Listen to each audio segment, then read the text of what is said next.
அனைவருக்கும் வணக்கம். நான் உங்கள் சாந்தி பேசுகிறேங்க. இன்றைய பதிவில் நம்ம என்ன பார்க்க போகிறோம் அப்படின்னா, வெள்ளிக்கிழமையோடு இந்த பஞ்சமி வருகிறது. இந்த பஞ்சமி அன்று வாராகி அன்னை எப்படி வழிபாடு செய்யலாம், விசேஷமான இந்த ஒரு பூவை வச்சு நம்ம வழிபாடு செய்யும் பொழுது வாழ்க்கையில் நம்மளுக்கு வறுமை நீங்கி செல்வம் சேரும் அப்படின்னு சொல்லியிருக்கேன் இல்லையா? அப்படிப்பட்ட என்ன ஒரு பூவை வச்சு நம்ம வழிபாடு செய்யணுங்கிறத பற்றி இந்த பதிவில் நாம் தெளிவாக பார்க்க போகிறோம். வாங்க வீடியோக்குள்ளே போகலாம். நம்மளுக்கு அமாவாசை முடிந்து மதிய அதுக்கு அடுத்த நாள் பிரதமையிலிருந்தே நம்மளுக்கு ஷியாமலா நவராத்திரி அப்படிங்கிறது ஆரம்பிச்சிருது. இந்த ஷியாமலா நவராத்திரியில் வரக்கூடிய பஞ்சமி தான் வசந்த பஞ்சமி அப்படின்னு நாம் வழிபாடு செய்யக்கூடியதே. நம்மளுக்கு இந்த பஞ்சமியில் வெள்ளிக்கிழமையோடு வரக்கூடிய காரணத்தினால சுக்கிரவார வசந்த பஞ்சமி அப்படின்னு சொல்லுவாங்க. ரொம்ப ரொம்ப விசேஷமானது. பொதுவாகவே பஞ்சமி அப்படின்னாலே நம்ம வாராகி அன்னையை வழிபாடு செய்யக்கூடிய ஒரு சக்தி வாய்ந்த நாள் அப்படின்னு நம்ம எல்லாருக்குமே தெரியும். இதில் வசந்த பஞ்சமி அப்படிங்கிறதுனால இந்த பஞ்சமி ரொம்பவே விசேஷமானது. பொதுவாகவே வாராகி அன்னை அப்படிங்கிறது வனபத்திரகாளி அப்படின்ற மாதிரி சொல்லுவாங்க. அதனால் இந்த அம்மனை நம்ம வழிபாடு செய்யும் பொழுது இரவு நேரங்களில் நம்ம வழிபாடு செய்வது ரொம்பவே சிறப்பு. முன்னெல்லாம் பார்த்திங்கன்னா சித்தர்களும் சரி முனிவர்களும் சரி நடுராத்திரியில தான் இந்த அம்மனை வழிபாடு செஞ்சிட்டு இருந்தாங்க. நம்ம இப்போ நம்ம வாழ்க்கை முறைக்கு ஏற்றவாறு நடுராத்திரியெல்லாம் நம்மளால் வழிபாடு செய்ய முடியாது. ஏன்னா நம்ம தாம்பத்திய உறவில் ஈடுபட்டுட்டு இந்த ஒரு வாழ்க்கையை அனுபவிச்சிட்ருக்கோம். அப்போ முனிவர்கள் ஞானிகள்லாம் நடுராத்திரி அவங்க வழிபாடு செய்யலாம். நம்ம குடும்பத்தில் வாழ்கிறதுனால நம்ம நடுராத்திரி எல்லாம் வழிபாடு செய்யக்கூடாது. குழந்தைகள் மனைவி கணவர்கள் எல்லாம் இருப்பாங்க இல்லையா? அப்போ நம்ம அந்த 8 to 9 அப்படிங்கிற நேரத்தை தேர்வு செஞ்சுக்கோங்க. நான் ரொம்ப பதிவில் சொல்லியிருக்கிறேன், வாராகி அன்னை வழிபாடு நேரம் செல்ல செல்ல அன்னைக்கு சக்தி அதிகமாக இருக்கும். அப்போ அந்த 8 to 9 அப்படிங்கிற அந்த நேரத்தை நீங்கள் தேர்வு செஞ்சுக்கோங்க.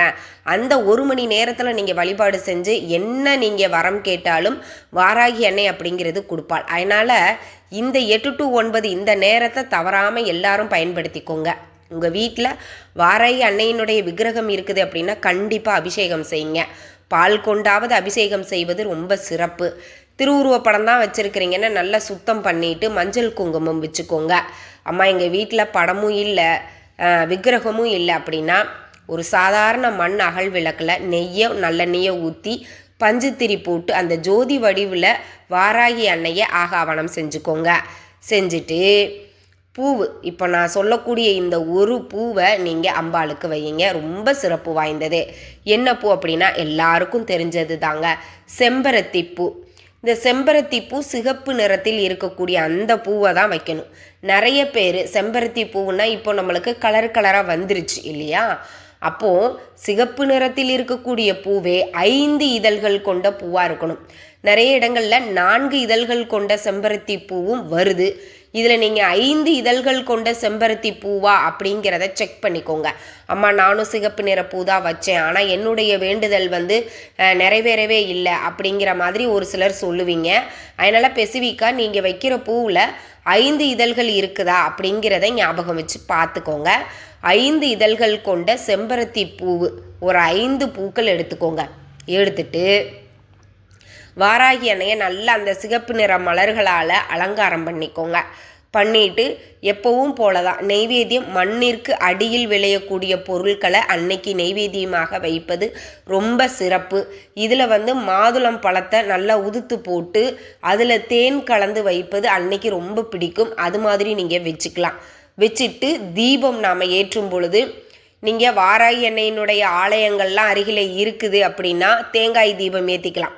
ஒரு வாழை இலை அல்ல ஒரு பாக்குத்தட்டு வச்சு அதில் பச்சரிசியை பரப்பி தேங்காயை 2ஆக உடைச்சிட்டு அதில் இருக்கக்கூடிய தண்ணியெல்லாம் சுத்தம் பண்ணிவிட்டு மஞ்சள் குங்குமம் வச்சு நல்லெண்ணெய் ஊற்றி நீங்கள் பஞ்சுத்திரி போட்டு தீபம் ஏற்றிக்கலாம். அதுலேயும் சிகப்பு நிற திரி போடுவது ரொம்ப சிறப்பு வாய்ந்தது. வாய்ப்பு இருக்கிறவங்க பயன்படுத்திக்கோங்க. இது கோவிலில் ஏற்றக்கூடியது. வீடுகளில் நிறைய பேர் இந்த பரிகார தீபங்கள் ஏற்ற மாட்டாங்க. பெரும்பாலுமே நம்ம வீடுகளில் பரிகார தீபங்கள் ஏற்றக்கூடாது. கோவில்களில் ஏற்றலாம், வீடுகளில் ஏற்றக்கூடாது. அதனால் வீட்டில் நீங்கள் என்ன பண்ணுங்கன்னா, இப்போது குத்து விளக்கு 5 முகம் கொண்ட குத்து விளக்கு நீங்கள் வீட்டில் வச்சுருக்கிறீங்கன்னா அதை ஏற்றிக்கலாம். அப்படி இல்லைன்னா சாதாரண மண் விளக்குலேயே 5 முகம் கொண்ட விளக்கெல்லாம் இப்போ வந்துருச்சு. அது மாதிரி வாங்கிட்டு வச்சு நல்லெண்ணெய்யோ நெய்யோ விட்டு 5 முகம் 5 திரிக்கல் போட்டு 5 முக விளக்கை வந்து நீங்கள் ஏற்றுங்க. பஞ்சம் அப்படின்னாலே 5 தாங்க. அப்போ பஞ்சமி திதியில் இந்த 5 முக விளக்கு அப்படிங்கிறது ரொம்பவே முக்கியங்க. அதனால் 5 முக விளக்கு ஏற்றுவது தான் ரொம்பவே சிறப்பு. பொதுவாகவே வெள்ளிக்கிழமை பார்த்தீங்க அப்படின்னா குத்து விளக்கு ஏற்றி வழிபாடு செய்வது அன்னை மகாலட்சுமியினுடைய அருளோடு சேர்த்து முப்பெரும் தேவியரினுடைய அருளும் நம்மளுக்கு கிடைக்கும். ஏன்னா நம்மளுக்கு வந்து பார்த்தீங்கன்னா அடிப்பாகத்தில் பார்வதியும் நடுவில் வந்து சரஸ்வதியும் மேலே வந்து லக்ஷ்மியும் குடியிருக்கிறதாக ஐதீகம் இந்த குத்து விளக்கில். அப்போது வெள்ளிக்கிழமையில் இந்த குத்து விளக்கு ஏற்றி நாம் வழிபட்டோம் அப்படின்னா நம்மளுக்கு முப்பெரும் தேவியின் அருளும் நம்மளுக்கு கிடைக்கும். அதனால தான் ஒவ்வொரு வெள்ளிக்கிழமையும் இப்போ தாங்க அந்த காமாட்சி அம்மன் விளக்கெல்லாம் ஏற்றுறாங்க. ரொம்ப வருஷத்துக்கு முன்னாடி இன்னொரு 3-4 தலைமுறைகளுக்கு முன்னாடி போய் பார்த்தீங்க அப்படின்னா குத்து விளக்கு தான். இப்போவும் பார்த்தீங்கன்னா ஒரு புது பெண் வந்து பார்த்தீங்கன்னா மனம் முடிந்து போகும்போது திருமணம் முடிந்து போகும்பொழுது அந்த வீட்டுக்குள்ளே போகும்போது குத்து விளக்கை கையில் தான் கொடுத்து விடுவாங்க. அப்போது அந்த குத்து விளக்கு பாரம்பரியமாக நம்ம ஏற்றக்கூடியது. நீங்கள் இருந்தால் பயன்படுத்திக்கோங்க.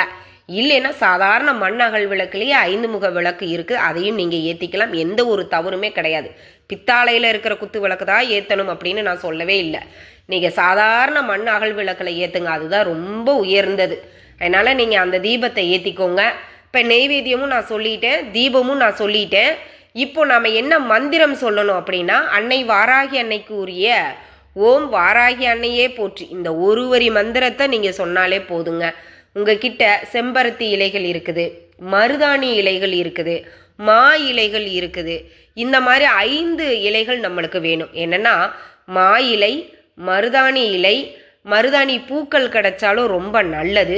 மாதுளம் பழ இலையெல்லாம் இருக்குது பார்த்தீங்களா, அது செம்பருத்தி இலைகள் இருக்குது. இந்த மாதிரி இலைகளை வைத்து நீங்கள் வந்து அன்னையை அர்ச்சனை செய்யலாம். ஓம் வாராகி அன்னையே போற்றி அப்படின்னு அர்ச்சனை செய்து 108 முறை நாம் அர்ச்சனை செய்து தீபதூப ஆராதனை எல்லாம் காட்டி உங்களுடைய பூஜையை வெள்ளிக்கிழமை இன்று ரொம்ப எளிமையாக உங்களுடைய வீட்டில் நீங்கள் செஞ்சு பாருங்கள். நம்ம வீட்டில் எவ்வளவு வறுமையில் எவ்வளவு கஷ்டத்தில் இருந்தாலும் அது அனைத்தையும் நீக்கி அன்னை வாராகி அன்னை நம்மளுக்கு நல்ல ஒரு வழியை காட்டுவாள். இப்போது நிறைய பேருக்கு இருக்கக்கூடிய பெரும்பான்மையான பிரச்சனை என்னென்னா நம்மளும் வேலைக்கு போகிறோம், நம்மளும் பிஸ்னஸ் பண்ணுறோம், ஆனால் அவங்கள மாதிரி நம்மளால் முன்னேற முடியலையே, நம்ம இன்னுமே ரொம்ப கஷ்டப்பட்டுட்டே இருக்கிறோமே, ஏன் எதனால் அப்படிங்கிற கேள்வி நம்மளுக்கு இருக்கும். அந்த கேள்விக்கு விடையாக வாராகி அன்னை நம்மளுக்கு நம்ம வாழ்க்கை முறையை மேம்படுத்துவதற்கு ஒரு வழியை காட்டுவாள். கண்டிப்பாக வெள்ளிக்கிழமை அன்று இந்த வசந்த பஞ்சமியில் வாராகி அன்னைக்கு இந்த ஒரு பூவை வச்சு நீங்கள் வழிபாடு செஞ்சு பாருங்கள். உங்கள் வாழ்க்கையில் மேலும் மேலும் நீங்கள் முன்னேறுவதை கண்கூடாக பார்க்கலாம். இந்த தகவல் உங்களுக்கு ரொம்பவுமே பயனுள்ளதாக இருந்திருக்கும்னு நினைக்கிறேன். வீடியோ பிடிச்சிருந்தால் லைக் பண்ணுங்கள், ஷேர் பண்ணுங்கள், கமெண்ட் பண்ணுங்கள். இந்த பதிவை உங்களுடைய உற்றார் உறவினர்கள் நண்பர்களுக்கும் ஷேர் பண்ணுங்கள். அவங்களும் பார்த்து பயன்பெறட்டும். நன்றி, வணக்கம்.